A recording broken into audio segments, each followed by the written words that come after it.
good evening, and welcome to Tea Time.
Hey everybody, welcome to Tea Time. I'm so glad you're joining me tonight. It is May 5th, Cinco de Mayo, everybody. I'm going to talk about my weekend real quick and then get to my in-studio guests because for the past 2 weeks, you know, they were virtual. Okay, so Friday, let's start with Friday night, pick A. My mother and I went to Mulcahy's. There we are. She wanted to see Big Shot. Mike Del Judas plays with Billy Joel, and he's at Mulcahy's a lot. And she said, I want to go see him. So we went, and she loved it. Thank you. Saturday, Mom stayed over. We hung out. We had a nice time together. And then yesterday, Sunday, which we're going to go to pick B, please. Mom turned 87 yesterday, and I took her to see, leave that there. That's the two fat guys who played at a place called Sonny's in Baldwin. To the left of my mom is my son-in-law, Stephen LaRose, and to the right is his playing partner, Phil. Phil actually sings and plays harmonica. Stephen plays guitar. And my mom is that little tiny person in the center of them. And she had a blast. And the last pick of my mom, we went back to the house that night. We had a cake. I made some penne alla vodka and ordered a couple of pies and had dessert. And it was a wonderful weekend with my beautiful mom. And that was it. And I want to say Murdered by the Mob.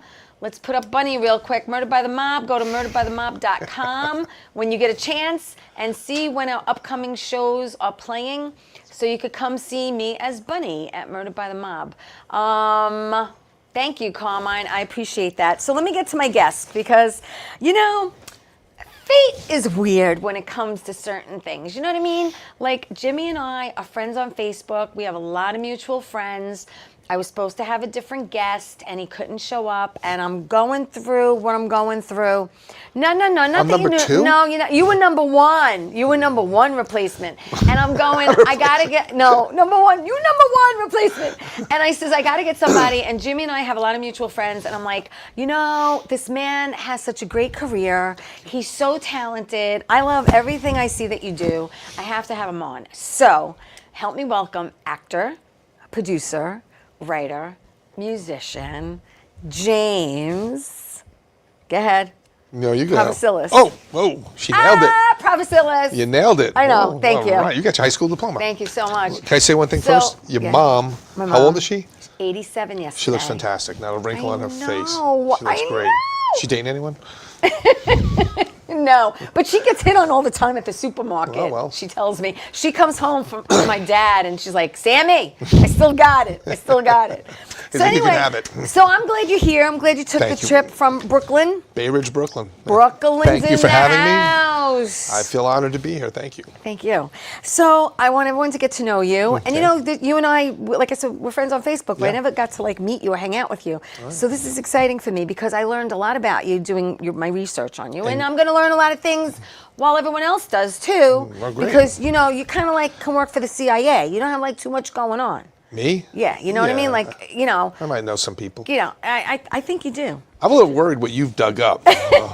It's all good. We It's talk, all good. Like it's all statute good. of limitations It's stuff. all good. So I hope listen, so. you were born in Manhattan. Yes. But you were raised Right. in Brooklyn. Bay Ridge, Brooklyn. I'm a Bay Original. And we could put up pic D, please, Uh-oh. because I have to say, you were freaking adorable. See what Look we how got cute. here. Oh, I am adorable. Look at me. I pinch my own cheeks. You little baby. Look at that. Thank you. So I want to know, what kind of kid were you growing up? What were you into? Were you into sports? Were you into music? No, I wasn't into music. I was into creative stuff always, and I don't know. I was kind of a loner. I guess I still am to a certain extent. I mean, I'm an only child. My parents divorced when I was very little. Not to get too into my parents, but they had their own stuff going on. I was literally, like, back then, go out and play, regardless of what the circumstances are out there. So I kind of grew up on the streets, literally, not like a total heathen, but Right. But I spent a lot, time in my own imagination. Like, I loved playing with my toys, making games or whatever. I love cats because when I came home from the hospital as an infant, when I was first born, we had a cat. The cat used to stay in the crib with me. Oh. And then that cat eventually died or whatever. And then when my parents divorced, we got another cat. So I love playing with my cat. Right. As weird as that is. Yeah. And I guess early on, I got into music. And I had my first real acting gig when I was about 8. Yes.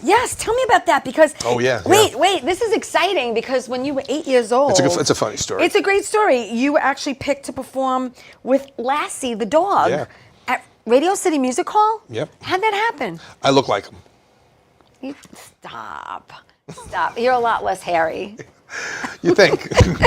I see below the neck. From what I can tell. So, but how did that my mom was happen? she started dating some dude shortly after my dad, and they used to take me out on dates, whatever. I guess he was trying to impress me, as men do. You got a kid? Let me make the kid happy. Get in good with the kid. Get in with the kid. I was smarter than that, though. Right. But anyway, they take me to go see, I think it was The Magic of Lassie at Radio City. And I remember clearly we snuck candy in for whatever reason. Yeah. And I was like paranoid about it for whatever reason. And sure enough, we're in the lobby of Radio City Music Hall, and some dude comes up to my mom, and he's like, "Excuse me, ma'am, how old is your son?" I went, "Oh, crap, we're busted. We're busted, the candy police." I thought, and they said, "We want to see if your son would like to do a scene with Lassie, the live Lassie on stage, Radio City." My mom's like, "He'll do it." Wow. And it was just a whirlwind of like that moment. Now, I only did one show, but it was pretty wild. I just remember being backstage. Yeah. I mean, you don't even know what you're looking at when you're that age, the size and the magnitude of the backstage area. Yeah. I remember seeing a Rockette. She was in like an old Rockette. She must have been like 60 years old or something, like in sequence. She had in a wheelchair. It was really wild. And like this one, stagehand came up to me like, "You stand right here. You don't move, because if you move and you leave, we're never going to find you again." Okay.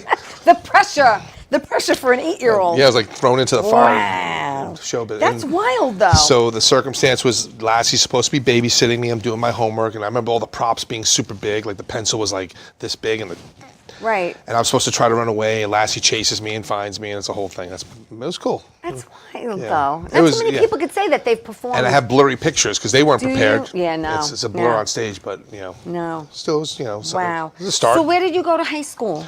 I went to in Bay Ridge, Fort Hamilton High School. Yep. It was like Fast Times at Ridgemont High. All if right. everybody remembers that movie, it was very. It had its normal Brooklyn-esque problems, but I mean, I remember like. And I wasn't a party dude. Like, I didn't do drugs. I never did drugs.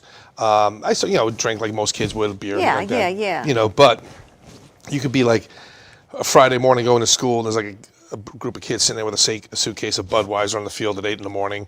No one's doing. They used to have this one cop. Remember the cop in the box, the little cart thing? Yeah. They used to knock that guy over. See him crawling out of the side of it. We were debaucherous. I mean, and I had long hair, and I was Mr. Wannabe Rock. You did. We have pictures with long hair. But you actually ended up going to a music college, right? It's called Manus the College. Manus College of Music. Yeah, that's where I wound up. I mean, my college career is No, but abysmal. you went from music theory and jazz. Jazz, yep. Jazz guitar performance. Yes, I graduated. Now, how old were you the first time you picked up a guitar? Oh, I was saying about 11. You were 11. So Did you take lessons, or were you self-taught? I was initially self-taught, and for all the guitar players out there will recognize this. Somewhere in the mid-'80s, a guitar boom happened in the rock guitar world. They call it neoclassical heavy metal. And this dude, Yngwie Malmsteen, did his first solo record called Rising Force, and it blew everyone away. Amazing chops, great music. Instrumental mostly. And I remember when vinyl, I put it on and I listened to it, and it's just the first song just destroyed me. And I went, I literally went over to the Yellow Pages. I started Yeah. from guitar teacher. The Yellow Pages? It was so over my, like I love guys like Randy Rhoads and Jimmy Page. I grew up on that, and that was inspiring me. I was trying to learn it on my own, but when I heard that guy Yngwie, I just remember thinking, this is way over. I don't have no idea what I'm going to have to like find a teacher. Yeah. It's as far as I go. And then But what did you want to do with it? What did you want to do? That's a good question because I think Thank you. Well, you're welcome. You did excellent work. You should do this for a living. It's a side gig. It's a side gig, yeah. It's a little hustle. Yeah, why not? I did not have a definitive view of what my life should be when I was like those years when people started thinking about going to college. My college career is pretty abysmal, like I said a moment ago. The only thing that worked out was music school. Right. I went to Brooklyn College. I flunked out of there. I just didn't go. Like, it was just a mess. Yeah. So when I found music school, I was like, oh, here's where I'm supposed to be. And I knew I liked music and wanted to do it for a living. But, remember at that time, in the late 80s, let's say, like, there was so much bombastic dreaming going on, being big rock stars. Everything was just huge. The hair, the clothing, the makeup, everything was just like, through the roof. And, I was so attached to dreaming about being something, magnificent and being a star of some kind. And I always had the idea of acting in the back of my head. I always had movie ideas. I was one of those guys like, hey man, check out this idea I have. People would listen. But then, I started playing in bands in my teens, and then I started playing the rock clubs and the circuit in New York City, and then over and over. Then I went to music school. I started learning jazz and contemporary music. Then my talent and my palette grew, so now I can play in dozens of different bands. I became a studio guy. I studied some really great musicians. I have a few mentors. Eric Golitz is one, if you ever see us. Hi, Eric. Non-guitar player. Wow. Trombone player, piano player. Really? Yeah. And then the other would be a guy named Bob Mover, who's a jazz legend. Played with Chet Baker, Charles Mingus, and other guys as well. And I had so much information. I couldn't help but to do it for a living. Yeah. And so I played a lot of gigs. I taught for many years as well. That's right. like. So that was like your main. That would be the more steady teaching? music. Yeah. If I had to give people advice now, I'd say go find something. And I sound like someone's dad. I can't believe I'm saying this. I'm saying it in front of people. Jesus Christ. Get a real job. Get something that you know is going to really support you. Right. And the reason I say that is when you have to do a peripheral to your dream, like teaching the thing you love to do, it could really burn you out. Absolutely. Like, I won't do that as an actor. I've coached people as an actor. I've asked people, you should have an acting class. You're really good. Right. You're really good. You should be a director. You should be, I have no. Right. Because I was like, I know what I love to do. Right. And if I try to do something to the side of that. You know where your wheelhouse is. Well, I also know from the experience of being a musician, if I do something part of this just for the money's sake, it's a whole different stress. Right. You get a whole different. And it leaves a different taste in your mouth. Right. So. That I didn't want to do to my acting career and now my writing career that I did to music. So you learn. I've had like 3 or 4 different lives. Well, let's talk about. So you play electric guitar. Yeah. As well as acoustic. Bass guitar. Mandolin. I mean the mandolin. It's like anything else. If you don't practice it, I can futz around on it at this point. So I know. But when you were younger, I guess when you first picked it up, who did you like listening to? Oh man, before I picked up guitar, I was into anything like radio. A little kid in the 70s, so I remember AM radio, everything from like Foreigner to like Eddie Rabbitt to like Judas Priest. Who was your first concert? 1984 Iron Maiden at Radio City Music Hall, my alma mater. Really? I was like, how you like the stage, boys? You like the stage? Yeah, I warmed it up for you a few years earlier. That's good. So it was Iron Maiden. It was called the Power Slave Tour, and I just talk about the things that influence you, make you go, maybe I want to do this. Yeah. I never seen a concert big. Now I grew up at a place called Lemoore, which is a rock club in Brooklyn. Yeah, Lemoore, right? And I played there, but that was like my stomping grounds from like the age of 14 and on. I saw so many bands go from nothing to big stuff. Wow. But when I saw that main stage and that huge production and this monstrous band, which I love Iron Maiden, I love metal and rock. Yeah. I was like almost teary. I was like, oh, wait a minute. No. Office life, blue collar this, working. No, that's what I want to do. Yeah. And so a stage has always been sort of a church to me. Well, you know what? Let's put up some picks. Oh, God, Lord. Let's go to pick E, please. Oh, no. Yeah, let's take a walk down memory lane, shall we? Look at him. Look at that. Let me tell you something. That's my sister, Jennifer. She liked my guitars and she liked to pose Everyone in them. a rock band had long hair back in the day. Wow. Let's go to F. Thank you. Oh, look at that. That's the band called Alana. That was about as close as I got to being super rock stars. We were God, I showcasing. wish my hair looked that good when I was your age. I know, women hate, ex-girlfriends, women hate. They're like, what, you perm? I go, no, it's natural curly, spiral curly hair. Yeah. Hated me. Amazing. So that band got very close to getting a major record deal. And we were right on the verge. Everything was great. I started music school. I was in that band. I remember telling people in school, yeah, arrogant little jerk I am. I'm like, I'm not going to graduate here, right? I'm going to be on the road, man. Look for me on MTV soon. Then this thing called grunge came out. Oh, yeah. Bow, get down, tick down. And the record labels just dropped the idea of anything commercial rock, hair metal, or anything. Just dropped the whole thing. And we went from being like them calling us to right. like no one answering like a busy phone. signal, yeah. Oh. And I'm 21 years old, and I'm like, to feel it's that life's all about timing. timing. And that's happened to me a couple of times. We'll talk about the last few years before the pandemic. Yeah. The first time I really felt like maybe when I was a little kid with my parents divorcing, but like that other the floor is pulling out from under you. Like, wait a minute. Yeah. Yes. I've had 3 of those moments. Right. So that was like probably the second one, if you want to count some of the stuff from when I was a kid. And that was like a whoa moment. I'm like, oh, well, I'm already in music school. I might as well take it seriously. Right. And then my grades. Let's go back to the picks, Carmine. Yeah, Carmine. Thank you. I think, what are we up to, F? Find a good one. No, the one after that? There you Oh, go. no. Why'd you find that one? That was like the third band I was ever in. Look how skinny I am. Oh, my God. Jeez, if I look like that now, I would look like a dandelion. Oh, my God. And the next one. So I'm about, honestly, I think I'm about 16, 17 there. Really? And then is the next one Groove Assault? Yeah, Groove Assault. Okay, is that Groove Assault? That was an interesting band. Okay, I love this pick. Me too. I like that. I do. It's one of my favorite picks. And I don't look like a total weirdo in it. No. I look like a murderer. I look like a serial killer.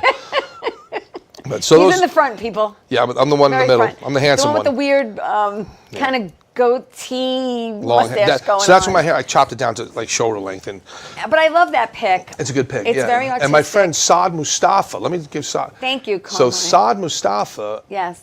is now the director of photography on, James, what's his name, show. I was on it, for Christ's sake. Blacklist. Okay. Yes. He is the cinematographer for Blacklist. That pick is when he started getting into photography. Really? So you owe me Saad. Cool. That's cool. And when I did Blacklist, Saad was there. It was a great little reunion. He's an awesome dude. But I listened to, Groove Assault? Groove Assault, I listened to it. I did. Put the pick back up, Carmine, if you don't mind, because I look a lot better in that than I do now. Stop it. Come on, yeah, thank you, Carmine. So I listened to Crazy Legs. I wrote that kind of for my dad in a way. But I listened to Under the Brooklyn Sky. Oh, people love that too. I love That's that a great one. Tune. I got to get that to be a theme song somewhere so I can make a lot of money. That needs to be my side hustle. Well, you know what? Let me tell you something. I know a lot of people who are making movies right now and looking for original music, so they could use it as a score. Please. And I listened to, thank you, Leave It Alone. I listened to the 3 that were there. They're really good. Leave It Alone's a great tune. They're really, really good. That band was a culmination. I started putting it together and writing the music for it. I wrote everything. I wrote all the horn parts. I arranged everything. I love a horn band. So I knew how to do that at one point when I was a wicked smart musician. I knew how to do all that stuff. My dad died in 1999. Thank you. What was his name again? Tell me. Anyway, Mr. Pravasilis. Yes. And I was composing all that stuff. Crazy Legs, my dad used to joke around. He loved to dance, and he would like wiggle his. He would call himself Crazy Legs. So I kind of just named it after him. Yeah. He died around the time I was putting that band together and writing the charts. Yeah. And then we started doing gigs, and we just blew. It was one of those fun bands. Like. Yeah. It was for those who don't know, go listen to it. It's on Spotify. Yeah, listen to it. Just type in Groove Assault. Yeah. Please like it. Please follow. Please, send me a third of your income. Whatever helps. So, it was a lot of fun. It was like the pinnacle of my music career. I got to write the music I wanted to play. Yes, yeah. We would play clubs, and it was instrumental music. It's a lot of fun. Yeah. And it mixes everything from like funk, a lot of funk in there, jazz, bebop, heavy metal. You hear it. And we were too ahead of our time, unfortunately. Again, timing, right? Yeah. Record labels literally told me, and like record labels that were sort of esoteric and into weird stuff like that, like, we don't know what to do. We don't know how to classify you guys. Really? And there were other bands out there doing something similar, but not to the level that we hit it right. We hit it on the nose. We weren't messing around. Like some people would write something kind of heavy. Right. I mixed one tune. It's called Between Bop and a Hard Place, It's literally like Metallica chuggy metal with like a jazz bebop line. Oh, that's great. And people would hear, like musicians and like record labels, they were like, what is that? Yeah. Dude, it's great. Where'd that come from? And so, yeah, and I mean, live we killed it. And we could go to, let's go to pick some L, M, and N. Uh-oh. We're going to skip and go back. L? There you go, you're in the studio. That's me, yeah, with Danny Aiello. We did the Christmas record. Yeah, great record. We're going to talk about that. That's a great record, actually. And then the next two, while you're there? Oh, that was with the Gas House Gorillas. Look at you. Oh my God, look how thin I am. Oh, Jesus Christ. This is great. I love them. That's great. That was with Groove Assault. Yeah. Oh no, I'm sorry. That's with Ma. Yeah, I was gonna say. What is it? Ma Skillet and the Funky Fritters. Yeah. That was like a New Orleans funk Thank band. you. And No, I so had you mentioned Danny so much Aiello. band. Listen, you mentioned Danny Aiello, Yes. but we're going to take my first break. When we All right. come back, we're going to find out how he met Danny and how he got into Danny's band and played with him. How? Yeah, we'll be How? back after this.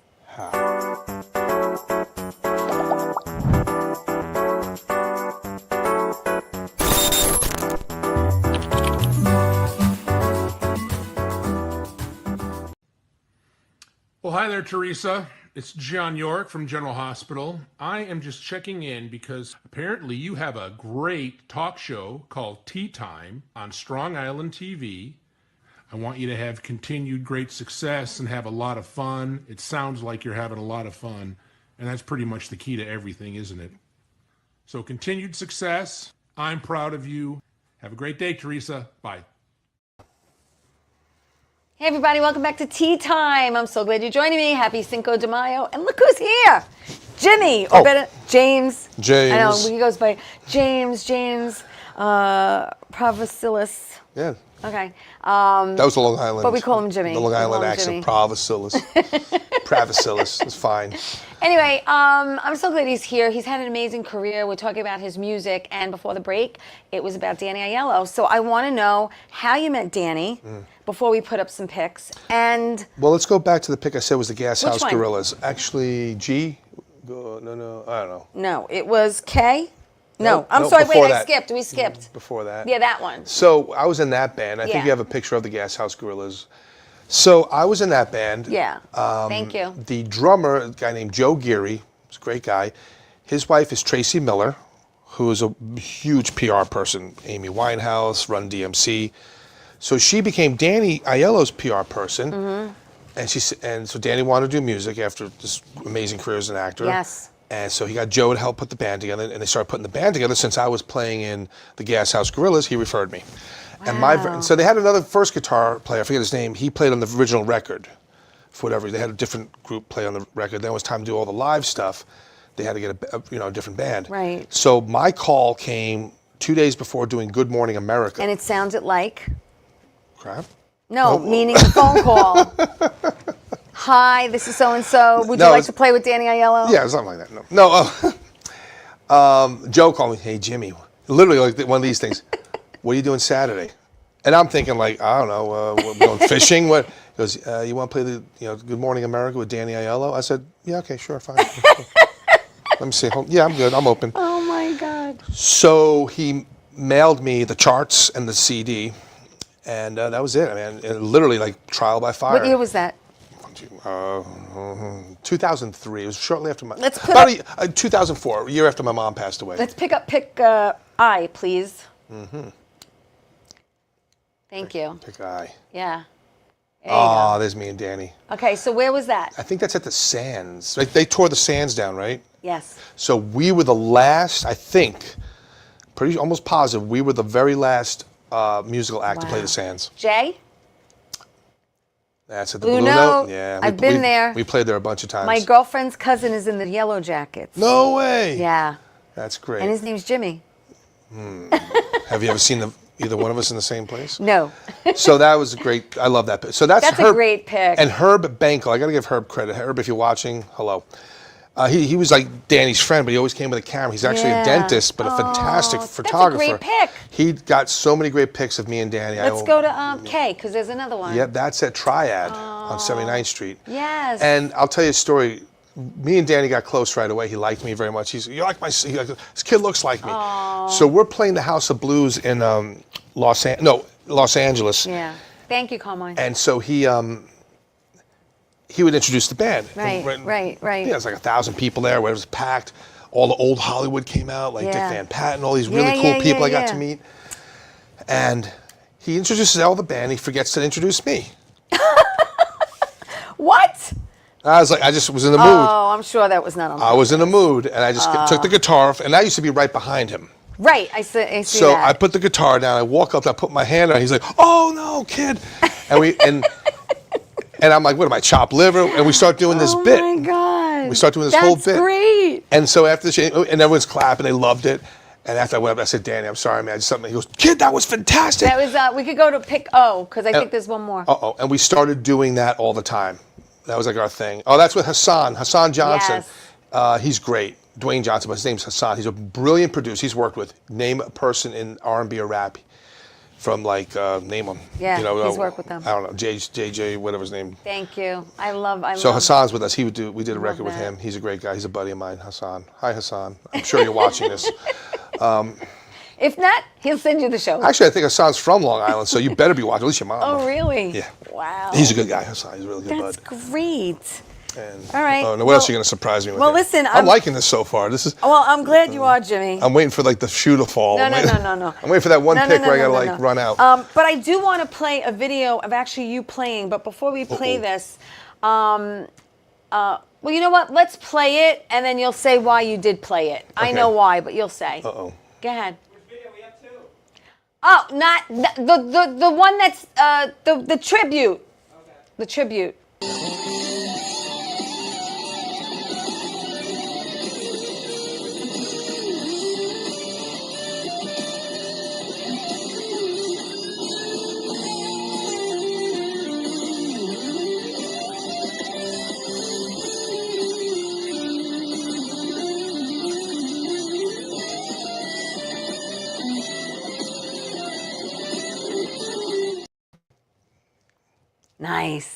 Nice. Now tell everyone why you played that and who is it a tribute for? For those of you who didn't recognize the song. It really isn't a song. It's just. Well, you did a tribute. It was a tribute. Was it? Oh, I forget to who though. You gotta help me out here. You did the research, not me. Really? Yeah. I mean. Didn't someone pass away? And. People pass away all the time. Wasn't it? Just say it. Wasn't it Van Halen? Oh, Eddie? Yeah. Yeah. Okay. Sure, that's for Eddie Van Halen. A little tribute. It was a little tribute. Actually, every now and then I feel inspired, and I feel like I'm playing good. I got my chops back. I just turn on the video. I just want likes. I just want a bunch of likes. Not for nothing, but it's pretty impressive. Thank you. I appreciate it. And that's a product. It really is. Honestly, to be perfectly honest, that's a product of music school, dedication. My butt in a seat for up to 10 hours a day sometimes as a kid, practicing and practicing. Thousands of gigs, playing in everything from like sometimes arenas, but mostly little crap holes. Right. You know, that's a gig is a gig. Yeah, that's it. Sure. Let's talk about acting. Uh-oh. Let's talk about acting because you. Let's see. I have here that back in 2010. Listen, you've done a lot of acting over the years, right? Since around 2010 or like a little before. I really got into about 2005-ish. Okay, because like you first. So I knew Danny a little bit. Now the thing about Danny's influence was he didn't become an actor until his mid-30s. Correct. He was an older actor. So it was kind of like divine intervention. Right. I was kind of in the middle of my acting, my music career. Yes. And I'm burning out, and I'm like teaching all the time, playing gigs, and I didn't know if I was really happy. Right. I said, and the idea of acting kept coming in my head and making movies, and I was like, wow, this is inspiring again. Yeah.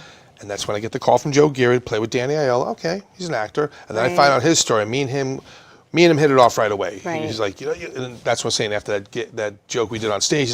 He's like my son. He's like my son. Like he was always really good to me. Yeah. And so. How long did you play with him? Oh my gosh, from 2004 to 2019, 15 years I knew him. Wow. And we spent a lot. There's times like just me and him talking. Yeah. Talking about life, music, movies. Yeah. He would tell me great anecdotes about the movies he was in. Oh, it's just. I urge everybody to get his book. I only know who I am when I'm somebody else. Yes. If you are an older person, and I mean old, like you're not 21 years of age in the acting field, you're wondering if you should go for it, whatever it is in your life, please go get that book. Yes. Danny Aiello, I Only Know Who I Am When I'm Somebody Else. It is an incredibly inspiring read, and his life is inspiring. And of course, he gave me a signed copy. I mentioned in it, but man, it was. I read the book. I called him 2 days later. I said, Danny, I don't read. Like I only read Danny books. said, "You are now." I said I only read things with pictures in it. I read it in like 2 days, and it was brilliant. It's a great book. Nice. So, very All right, inspiring. so I have here. You started around 2005, but your IMDb starts with a short called "Torso Body" back in 2010. Yeah. Okay. It's a documentary. Yeah, you did. Listen. So prior to that, in- I got into acting. I jumped in feet first in theater. I've done. Yes, you did. You did theater. Tons of theater. He did. He did off Broadway. He did. Let me tell everybody because I got I'll sit everything over here. You did. Wait, where is it? I have a list. Hold on. You can ask me. Henry V. You did King Yeah. John, The Glass Menagerie, Death of a Salesman, and much, much, much more. Yeah, Baraccio, Like, Much a Ado lot. About Nothing. A lot. Yeah. A lot. There's just yeah.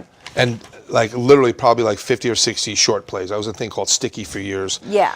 They did like these short plays that were written by people Yes, set in a bar. yes. I was one of the rep members for that. So like twice a month we did that. And I'd be Yeah. like in every other skit. Yeah. So it So was theater, great. you started in the theater, In the theater, like I please. did, Yeah. theater. So I did a lot of musical theater. Right, when I was didn't. younger. You don't want to hear me sing. You don't sing at all?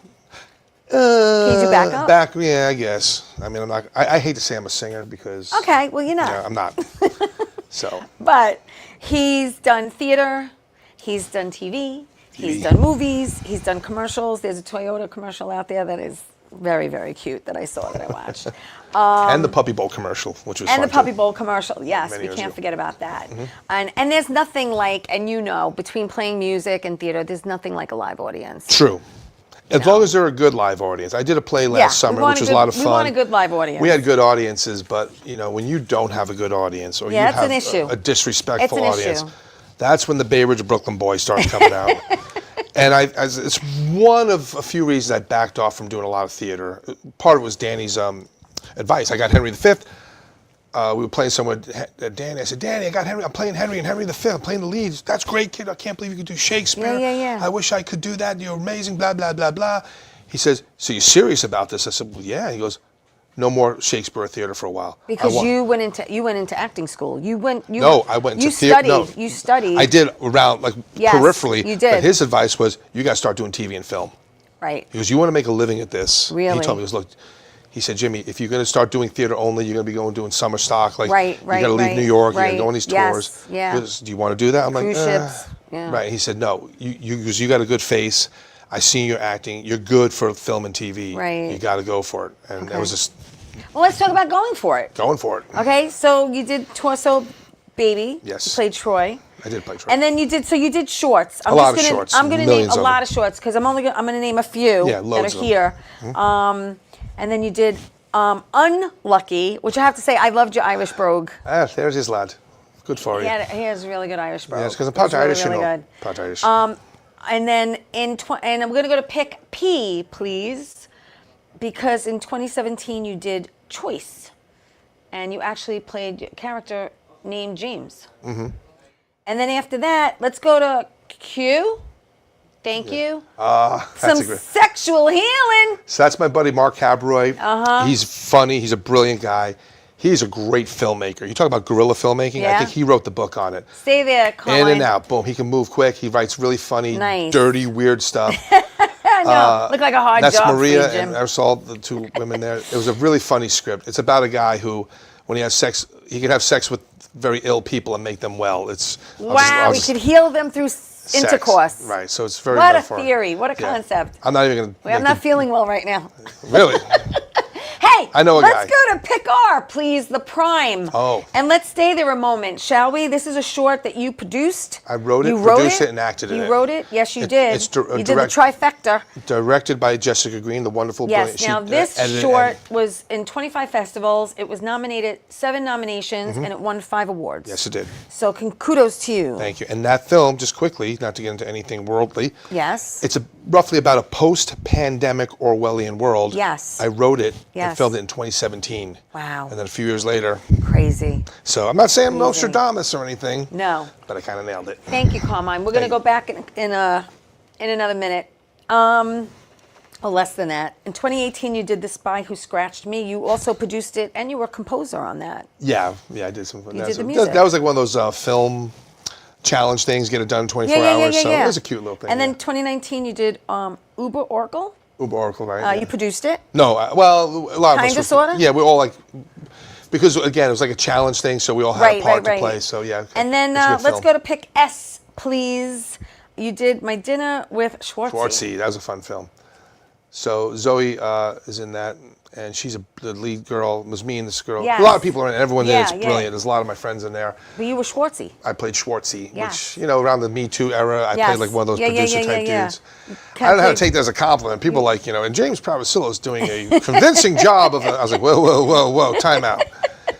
But the girl who played the lead was amazing, and she's a phenomenal singer. She sang what you hear her sing in the film is her singing. It's Let's brilliant. go to T. Thank you. Three Grand Souls. Yeah, now 3 Grand Souls. Let's leave that there, please. You produced it. You also wrote it. Same thing as the Prime. I had Same thing. Johnny Greenlaw directed this one. Right. And it's a really fun, great movie, but sadly, its festival run was supposed to be in 2020. Really? And I went to yeah. in the beginning of 2020. I went Yeah. to one film festival, the Golden Gate Thank you, Film Carmine. Festival at the Chinese Grumman Theater. Right. And that was it. Everything else was on. We was just kind of screwed. And shout out to Bill Sorvino. And my buddy Bill helped produce it. He was in it. Yeah. Christian Keiber's in it. He won an award for Best Actor, Nice. Best Supporting Actor. You should have him on the show. Christian's a good guy. It's going to set me up with some guests. I love it. That's the hardest part of this job. Well, I like to help. You know what? No, I'm one of those guys. appreciate it. But I like to No. see my friends But do well also. I appreciate it. I Because do. I don't want to be at the top all alone. I hate my own company. Let's go to T, please. T. 3 Grand Souls. Okay, we just looked at that one. Oh, we did that one already? Yeah. See, Sorry. You flustered? What's going on? Thank you. Thank you for putting it. Let's go to the next one. You. I meant you. The photo op. This is Deborah Markowitz. Deborah. Shout out to Deborah. Deborah. Her and her husband wrote it. It was a lot of fun. We filmed Yes. it quickly. I have a goal in life that every time I have any engagement with Deborah, I have to make her give me the middle finger. I have to do something to inspire her to just make a face at me and, Oh my flip God, me that's off. hysterical. So Deborah, That's back great. at you. That's It's a great. family show. I won't do it. It I won't. is, So just want Deborah to know I'm thinking of her. How you doing, Deborah? You miss me? I am patiently waiting to work with her one day. Something was going to happen and it fell through, and like I said, life's all about timing. It wasn't my time. So All right, no, you will. hopefully one day. Let's you'll get enjoy to some TV. TV. Let's get to some TV. TV dinners? So you've done Celebrity Ghost Stories, Fatal Encounters, I Killed My BFF. Let's go to pick V. That's all the early days. It's early. Before my SAG, before I was Screen Actors Guild. We're yeah. going to get to it, but let's go to V. Who's that guy? Because V is, I know this much is true. Right. And that was on Ruffalo. HBO, Yep. and that's Mark. We worked in the first scene in the movie. He's a wonderful, wonderful guy. So kind. I have a little joke. So Thank you. we got into for rehearsals. Yes. And we're on location. This rehearsal upstate New York at an old insane asylum. Yeah. Right? And we had trailers there. It's all all set up for location setting. And I go looking for the trailer to go to the bathroom. He comes out of his trailer. He looks at me. He's like, "Hey, man!" And I literally looked at him and I went, "Me?" He's like, "Yeah, what's up, dude?" I was, because that's funny. whoa, like he was Oh, such a that's nice sweet. guy. He sit lunch with all of us. and Nice. I was asking him really good questions, like about acting career stuff, and he was totally into it. He was hands down one of the nicest people in the business. Nice. Very, very nice. And to continue, you were in Red Room, Unraveled, A Haunting. Now we're gonna bring it up to date now, okay? So he was in The Deuce. He was on The Blacklist, Ray Donovan, and this past Thursday, we'll pick W, please, because I haven't seen this. he was just Oh, look at on that guy. Hey, yo. Law and Order. Who are those two Special gorgeous Victims women next to Unit. him? Well, there's Mariska Kelly Giddish and Kelly. Mariska And you Hargitay. played Sergeant Grosso. John Grosso, yeah. Yes. And that was a great experience. That was like, it felt good because I hadn't done a big boy show in a few years since with the Thank you. SAG and everything. And I was nervous. I was like, whoa, okay. And I know they move fast. 26 years on the block, they move quick. Right. And all TV shows do. No Right, TV shows, right. oh, we're going to sit How down. many takes did you do? We did a bunch, but not for us. Okay. I mean, I nailed it. But somebody's got to you love did. me. Somebody's got to love me. Might as well be me. They just know what they're doing. Mariska Right. Hargitay shows up. She's a boss lady. She's really cool. Yeah, She's what yeah. you want her to be. She's Yeah. so cool and chill. Kelly Giddish is awesome. Yeah. Octavio Pisano's a great dude. He's like fist bumping me after like scenes and like after takes. He was a great guy. Juliana Margolis, I think her name is. Juliana. No, Juliana. Oh, Juliana. So that's what she called me. Really? She's like, hi, I'm Juliana. I said, ooh, and I just went, la, la, la, la, la. She was so cool. Just a great bunch of people. They moved quick, but it felt fun. You know, I showed up nervous. Right. So you want to do a good but job. They made you feel comfortable. And it was like, hey, let's have some fun, boom, boom, boom. Yeah, and, that's but they nice. moved quick. I had no idea where the camera was.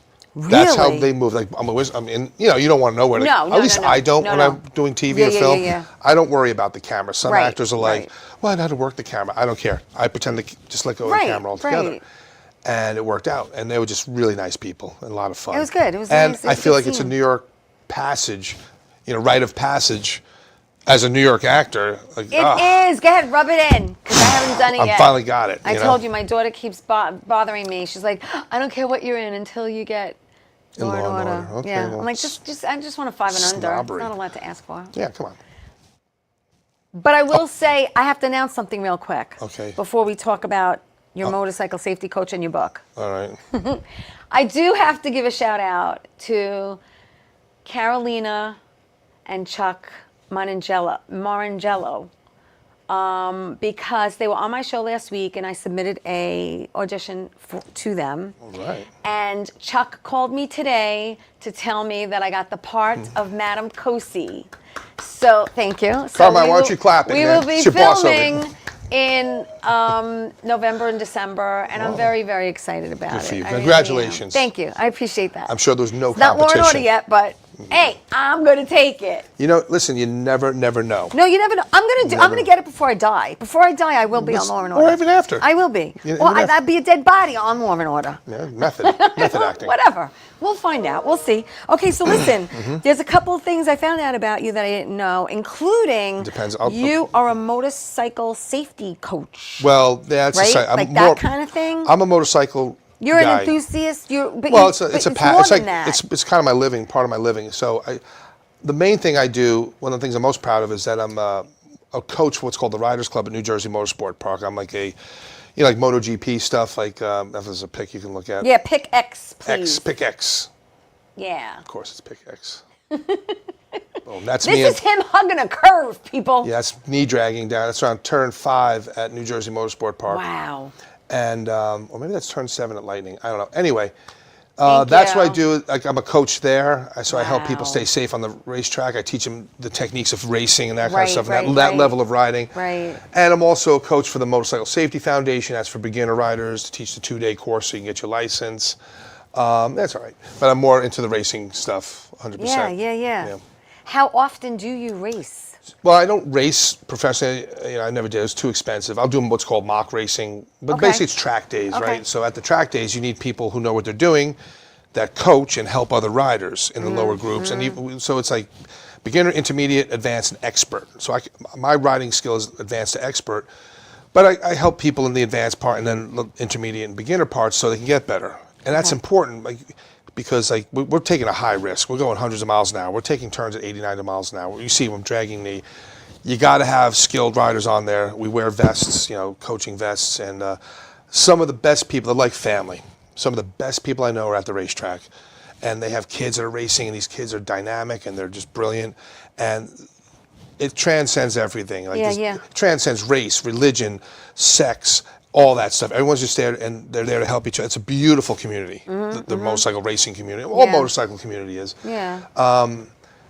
But that's like, the season just started in, was it April? And it ends around like October. Okay. So I'll be at the track there all the time. If everyone's ever interested, if they know how to ride and they want to take their bike to a racetrack. Wow, that's cool. The Riders Club at New Jersey Motorsport Park. Okay. Tell them Jimmy sent you. It won't get you money off, but whatever. It'll sound cool. Hey, listen, we're going to take my last break.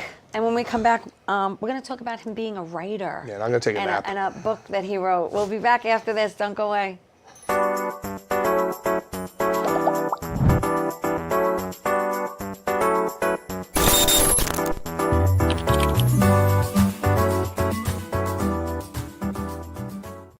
How you doing? It's Sal, the voice of Valentinetti.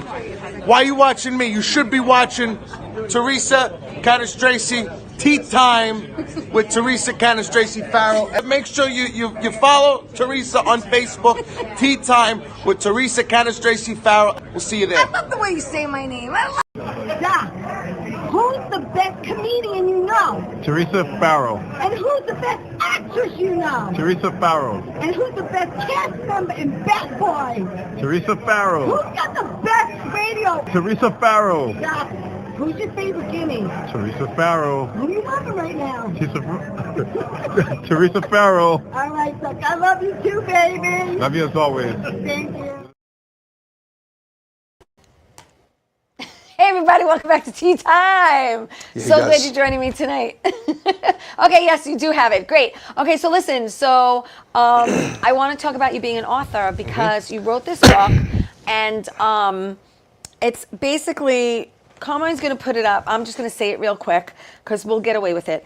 The Asshole's Guide to Everyday Living. Yes. It's on Amazon, It's and it's actually some kind of satirical self-help book. What did you do? Like what What have you done? What did you do, Jimmy? Oh, boredom and me. It was during the. He sold out, people. No, I'm kidding. Yeah. No, I wanted him to bring me a copy tonight. He didn't have any, but they didn't. I didn't I'll get mine on Amazon, which you Thank can. you. You can get it on Amazon, Barnes & Noble. Just get it. Yeah, I'll tell you where a to bunch get of it. people have gotten it, Yeah. and they've loved it. So tell me about it.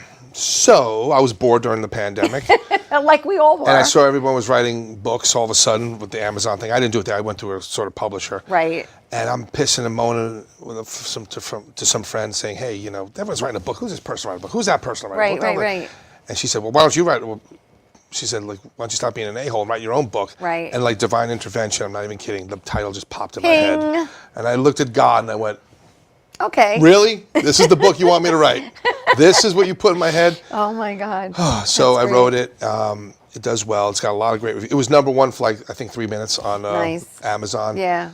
And please buy it. I can't advertise on Amazon because they're okay with selling it, but they They're just okay can't. with selling it, but because of the title, Right, they I have don't an know. issue with it. So what you have to do is just type in the title, The Asshole's Guide to Everyday Living. Right. You'll see, when you go to filters, I apologize for all this, but somebody screwed up there.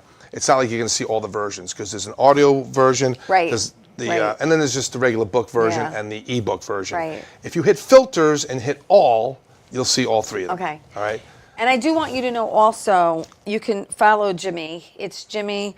You're on Instagram as James, and Facebook as Jimmy, and also he has his own website, which is Fancy. wait, is it under Jimmy? James. It's under James. JamesPravasilis.com. And you can see everything there, including videos and listen to his music. Everything is all there under one, not one Umbrella. place, but one, it's all Website. there. One website. Yeah, one website. So it's great. And so how long did it take you to write this? On and off about a year. I'm not a very, like when people say like, writers should write every day, I'm not that writer. I write when I feel like it, and it comes out. Everyone and has a different process. Yeah, and I don't consider myself that kind of writer. I'm a Okay. good writer. People Right. love the book. Okay. As I was just talking in the break. Right. Speaking of writing, We're working on my first feature. It's called Kill the Rabbits, a psychological horror. it's exciting. We're getting funding up now, and we're just getting some reviews from Blacklist, and then we're going to be off and running, that kind of thing. I'm excited. Hopefully, if you got a couple $100,000, you just tossing around, come talk to me. That's it. And That's you'll the be hard part, and you'll be right? an The hard part. It is and it is. We have a great script. Yeah. And the No, reason I know get it's a it. great script, it's like, of course, I think it's great, but we give it to people that don't know anything about me, and they're Right. bigger people, let's Right, say, and they right. read it and like, Yeah. that's a great script. Let's Right. talk to this guy. Right, So I'm right. like, I might be onto something. Yeah. So it's a quick synopsis. Just a bunch of law students after finishing the bar exam go to one of their people's private islands. No one's there. There's some beef with some people there, and they play a horrible prank on somebody, and that initiates the origins of a serial killer. Wow. So, and it's really a high, like very, Oh, I like it. a lot of great dialogue, Yeah, a lot of yeah. great like concept. It's basically like narcissists against sycophants against psychopaths. So it's like Alien versus Predator with rich people. So it's a great script. So we're going to get that going. I have a couple others. I have another feature. Yeah. Right now it's called Salvation on the 20. And then my third feature I'm working on right now is called Stonebrook Experiment. These are all working titles, but Okay. you heard it here first. And are they all in like the same genre? Kinda. No. Kill the Rabbit's like, psychological horror. There's like Right, stabbing, right. and just like slasher stuff in it. Yeah. Salvation on the 20s, people have described as more of a David Fincher film, more of like a thriller Okay. type film. And then the third one is kind of like, again, a psychological, it's about an experiment being done on somebody who also starts channeling ancient beings and warning the world about the forthcoming. It's a very like MK Ultra type, CIA type vibe to it. So they're all in a very intense bubble. Which one are you looking to do first? Kill the Rabbit? Kill the Rabbit. Kill the Rabbit. It's done. Kill the Rabbit is ready. It's a shooting script, basically. Okay. We do have some investors involved, ready to go. We were talking to some directors. And when you film, do you want to film locally? No, we can't. We're gonna have to film out of state most likely. Maybe we wanted to film in New York State, but if anyone knows anything about filming, the first thing we're looking for is tax credit. Incentives. Tax yeah. credits, I right? Get it. Yeah. So when we were talking about it a year ago, we were looking at But I thought Shreveport, New York was Louisiana. on that train. I think they were. I mean, this is why I have great producers. My buddy Pete Dorton is helping producers. And this is a big compliment. As far as I can trust people in this industry, he's probably the main guy. And I don't trust, this industry. Yeah. Like trust is very hard to come by. So he's my good buddy. We have some other people involved. And yeah, I'll film it wherever we can get it done. In that respect, that's where I'm along for the ride. That'll be up to executive producers and people with a lot more brains than I do in that department. But that's where we're at with that. We're ready to go. So if it took you a year to write the book, how long did it take you to write Kill the Rabbit? Almost the same thing. Because, again, now I'm more in a rush to write. Now, because now what's happened is I started writing. I put it out there. The world responded like, we like it. Do more. Give us more. Right. And that made me go, oh, okay, well, oh crap, I'm going to have to really do this now. Careful what you wish for. But listen, my dream life is make movies, write movies, do all that, race motorcycles, and you're living your dream. That's it. That's all I want to do. You're doing it. For the most part. Now I just want to do it on a more highfalutin level. I just want to do it, helicopter around and stay in the French Riviera kind of thing. I got expensive taste, man. Where is the most I don't want to say exotic, or I should say that I've visited? No, that you filmed. Oh, that I filmed? Jesus, Red Hook in Brooklyn. Let me think about that. Jamaica, Queens? I filmed down in Virginia area. Okay. I filmed down there, upstate New York, obviously. Locations. But nothing out of the country as of yet. Locations, nothing. All right. Sparta, New Jersey, I don't know. It's really pretty there, though. Nothing, because the thing is, unless you need a monument like the pyramids, which I've been to, not for acting, but like Eiffel Tower. Yeah. The Northeast has, except for a desert, has just about everything. Right. So I never left the Northeast, I don't think, or like middle to Northeast. Yeah.